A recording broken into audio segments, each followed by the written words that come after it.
Jahlil Beats, holla at me. Yeah, you already know what it is, man. It's a kid, Jahlil Beats, man. I'm rocking with Hype City. Holla at your boy. Let's get it. I'm sitting here, the one, the only, Jahlil Beats. What up, man? Thank you for, man, doing this interview. Taking Appreciate time out of your man. busy schedule. Word, appreciate y'all, man. So, I just wanted to get into things you did over your career. So how did you get into producing, music and all that stuff? Well, my pop, he's a producer. Okay. He had a band. Right. So he always had, he always was making music off the computers, beat machines and stuff like that. He was a certified engineer in '88. Okay. The year I was born. Right. So I was pretty much born into it, man. Doing little demos, little raps and stuff. My dad home studio, and by the time I was like 10, I started messing with this program called FL Studio. Okay. And that's how my dad got me into it, and that's pretty much how I got into music. Okay. Now, what were some of your influences coming up? Making music. I'll say like Swiss Beats, Manny Fresh, Timbaland, Dr. Dre, Just Blaze, dudes like that. Jermaine Dupri. Yeah. Okay. Now, what was one of your first placement records? My first big placement was a record called G Shit by Chris Brown and Tyga. Jahlil Beats, holla at me.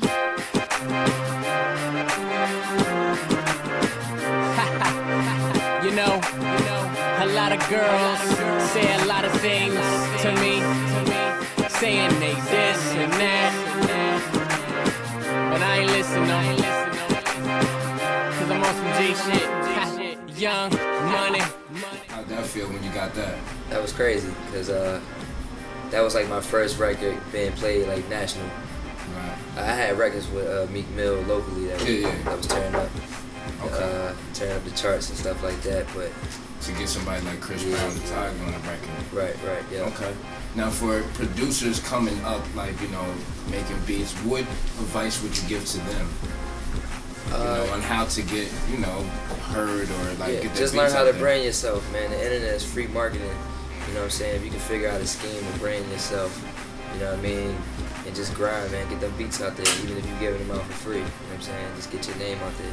Okay. Work with everybody, You gotta, if you work with a dope up-and-coming dude, that might be your big break, you know what I'm saying? Now, you're from Chester, you do a lot for your city. Yeah. You just recently opened up a villa. Yeah, villa. it's going to be a DTLR, they just merged. And Okay. it's almost done. It'll be done in June. And we do like almost 3 months away, 3.5 months away. That's dope, man. Yeah. And you do like a Christmas, like a toy drive and we Christmas.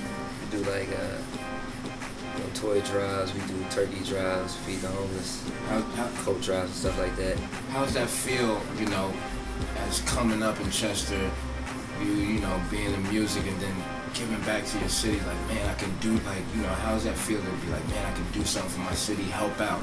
Yeah, it's a beautiful thing, man, most importantly, just inspiring these younger kids, to see somebody make it out of their city and, they can see and touch me, you know what I'm saying? Yeah. And you're still around, so they really see you here. Right. So I just try to be as visible as I can in the community, outside of just traveling and do what I do. In the studio, but just giving them a good person to look up to. Okay. Now you started Tandem. Yeah.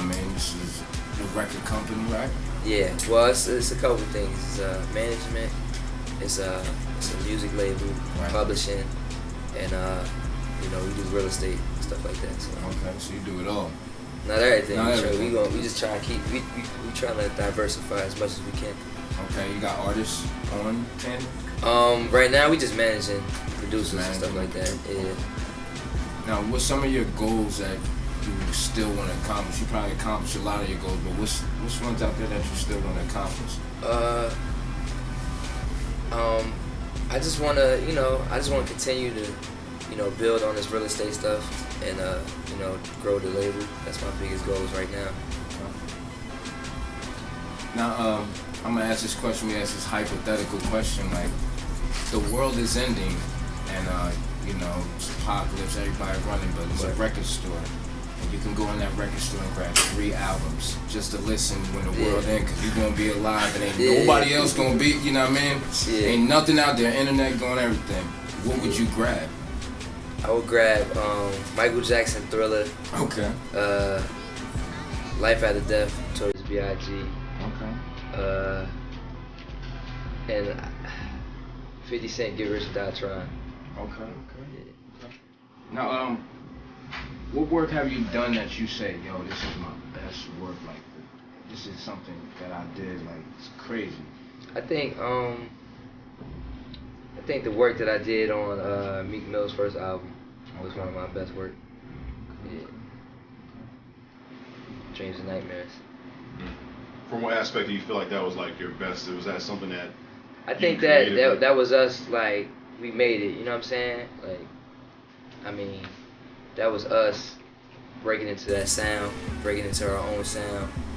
And well, you know what, I say Dream Chasers 2 and Dreams and Nightmares, you know what I mean? We kind of like created our own sound, and we arrived. That's how I felt. Like, I just felt real good around that time. Okay. How do you feel nowadays about the credit that a producer receives for like the overall process nowadays? There's a lot of back and forth about, or not necessarily back and forth, it seems pretty valid that, you know, producers such as yourself deserve a lot more. I don't think so. I just feel like I'm a producer, you know what I'm saying? I got you. If you want to be looked at as a rapper, be a rapper. So, I mean, I like my position. I mean, it's kind of like low key. Yeah. And, you know, Behind the scene, you like to be behind the if scene. you want attention, be a rapper, be something rapper. else. Don't be a producer, you know what I mean? I think a lot of these young dudes want to be The rapper. and it kind of takes away from the beauty of being a producer. You know what I'm saying? You behind the boards. That's what you do. Other than that, rap. You know, you want to be Pharrell, rap. Yeah. You want to be Swiss Beats, rap. You want to be Dr. Dre, rap. You know what I mean? I don't really know what to say about that, because I think these dudes is coming from like a perspective that I can't understand. You know what I'm saying? Right.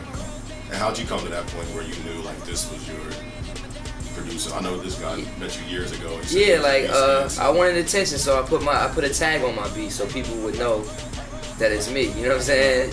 You want to bring attention, you gotta figure out ways to brand yourself to get that. You know what I mean? Especially nowadays, because who buys albums? Who's gonna go in the back or in the booklet and read the credits and figure out who produced this record? So Really nobody. So it's just a different game. You know what I mean? If you can't evolve with the game, then you shit out of luck. Now, is there anybody out there that you still want to work with that you haven't worked with? I want to work with Kanye West, man. Definitely want to work with Kanye That's West. like a. Yeah, it's like my dream collab. Okay. I don't see why that I couldn't happen. pretty much work with everybody I want to work with. Yeah. And I heard you starting some. You do some EDM. Yeah, somewhat. Yeah. Yeah, So I DJ, but I did one dab with it. I did a couple records with some EDM cats like What's So Not, Skrillex, Steve Aoki, shit like that. You know what I mean? Yeah. I'm strictly hip hop though. Okay. What made you want to, go on that side a little bit? I just was curious about it. I was intrigued by how they move crowds and the energy they brought. So I just wanted to collab with these dudes. Okay. So no Jahlil Beats EDM album. Nah, hell no. No, I'm not knocking nothing, but it's Yeah. So what you got coming up next? Any big projects or anything you can actually announce? Yeah, I'm working on my album. Well, it's almost like 95% done. It's called With Gratitude. It's dropping through RocNation. Okay. The first single is Meek Mill. It's this record called They Phony that I produced. But it's my record, but it's featuring Meek Mill. Okay. And then the next, I think the follow-up record gonna be this record I got with Future, Gucci, and Casanova. Oh, yeah, man. So it's gonna be a lot of crazy street records on there. Okay. Some real hip hop on there too. So when this gonna drop? Well, we're trying to drop it in August, but it depends on how fast the single come out, because I sampled a pop record, so we're going through clearance right now for the first single, because it's a pop joint, No More Pain, I sampled. Okay. Ooh. Yeah, so it's a crazy record. Okay. yeah, before we get out of here, you know, can you just shout out your Instagram and you know, all that good stuff? Jahlil Beats, JahlilBeats, Instagram, Facebook, Twitter, all that, same thing. And I wanted to ask you this, like, can anybody reach out to you to work with you, like any artist? Yeah, I or work you with just everybody. Work with, like, you know, Everybody that I like. If I like your music, I'm gonna work with you. So. and they can send their music to you with like people. Yep, DM it to me, whatever. You know what I mean? That's dope. Yeah, man. send me the SoundCloud links, cause we constantly looking for artists. Okay. You hear it, man. Yeah, the right artists though. Yeah. You gotta send some fire though. You know what I mean? Definitely. Yeah. Yo, I thank you for your time, man. I appreciate Appreciate y'all, man. Love. Thank you, man. Word.